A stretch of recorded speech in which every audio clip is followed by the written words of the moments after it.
And if you want to go even quicker, you probably want about, I'd say, 5 to 10 models lined up. And what you want to do is you pretty much just go from one model to the next. And let's say you're painting, you start off, you do the foundation. Take your huge tank brush and you just paint the entire model green. Go on to the next, paint the entire model green. Go on to the next, paint the entire model green. Then you get to start doing some of the detail like this. So let's say you paint the knife. You paint the knife, mithril silver on one. Go to the next, paint the knife, mithril silver on the next, and then you really cut down a lot of time than, painting each individual part on each individual model. I'm going to paint the hilt of the knife. So once again, we're now going to our just slather on the paint method, which seems to work. Which I think when you start painting, you definitely definitely when I started painting, I was so precise with every single paint stroke. I got so mad each time I, painted his, finger mithril. I guess paint outside the line, you could say, and I would just feel so overwhelmed that, here I am trying to paint, and each time I'm just messing it up, not painting perfectly, and it's really, sorry, I'm just touching up his hand. It's really demoralizing when you first start, because you don't know what you're doing, and it can really hamper your entire your entire hobby. You could start with high hopes and just have them all instantly dashed, because here you're exposed to White Dwarf, even in the codex and the rulebooks, all these amazingly painted armies. But it's just each time you paint to your best standard, and just be happy with what you can do. If not, there's always painting services, wargame painting and blue table painting are two that I know. Okay, so now I'm gonna go Chaos Black. Just smother it on the hair, make sure all the hair is black, because I did, so they're smothering on the green. It's only one more thing to do after this, really, and that's going to be bleached bone. Just, still, he doesn't look special at all, I know. He's just like a normal painted model. I really don't like using white.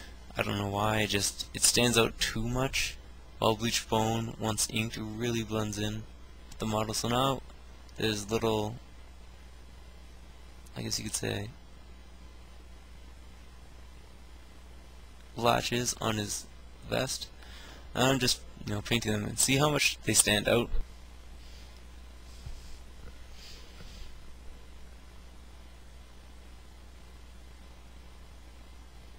And I'm gonna paint these braids in his hair. Okay, now that's that. Take Citadel Small Dry Brush. It's gonna be dry. Don't wet it. It's probably a bad idea. In there, and pretty much just swirl it around a bit. You can get a lot on there, or not a lot. It's up to you. But pretty much what we want to be able to do is get most of the paint off. And when you do paint, see how I'm still making lots of lines on my skin. There we go. Now it's starting to, so now I can get a bit more paint on, and fingernails are pretty good. There we go. So now we're barely getting some paint, and you pretty much just want to go real quick over the top. That just makes the hair stand out a bit more. The easy part, we are going to take Devil in Mud. Don't be worried by the name. It's not going to make your model look extremely muddy or anything. And I like to take my standard brush, and you basically just want to gunk it in there. And you are going to gunk it back on the model. So here we go, gunk. And I know it's going to look really weird in the beginning, but it really shows, really comes through later on. Look to the model. Alright, so the gun's done. To do the body now. Now, one thing I did skip is painting eyes. I don't have the coordination to do eyes yet, and I don't know how to do them very well, so I just let the ink take care of them for now. One day I'll probably come back to the models and actually do the eyes, but until that point I'm happy with what they turn out to be. It's again just lathering it on. Don't be conservative.